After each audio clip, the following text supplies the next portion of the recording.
Рейдтин жүрүшүндө кала ичиндеги жолдордо жол эрежелерин бузуп жүргөн автоунаалар токтотулду. Бул Камри үлгүсүндөгү автоунаанын айдоочусу алдыңкы терезелерин караңгылатып алып жүргөндүгү үчүн токтотулган. Мындан улам автоунаа ээсине айып кагазы толтурулуп, тийиштүү чаралар көрүлдү. Бузуулар кодекси боюнча 129/3 менен алдыңкы айнектери караңгылатуу жана шторка тагып алган.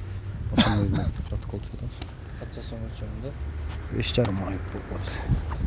Бул күнкү рейд учурунда бир катар одоно эреже бузуулар аныкталды. Тагыраагы айдоочулардын бири автоунаасын мамлекеттик белгиси жок айдап жүрсө, дагы биринде автоунаа башкаруу үчүн тийиштүү документтери жок болуп чыкты.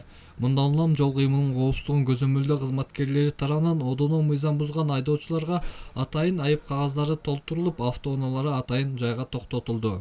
Кыргыз Республикасынын бузуулар кодекси боюнча ошонун негизинде 122-берененин 1-бөлүгүнүн негизинде протокол түзүп берип атабыз.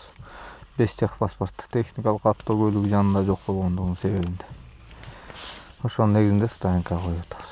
Ошондой эле рейд учурунда аба ырайынын кескин өзгөргөнү да эске алынып, токтотулган айдоочуларга жол сакчылары тарабынан кышкы мезгилде жолдо жүрүүнүн эрежелери эскертилип, түшүндүрүү иштери жүргүзүлдү.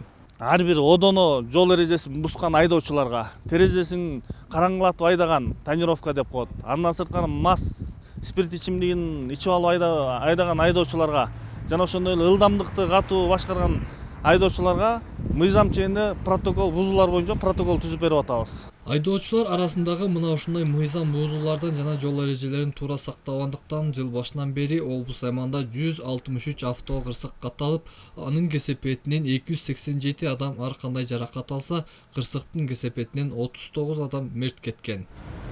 Эсенбек Сталбек уулу, Норус Абылмежинов, жаңылыктар.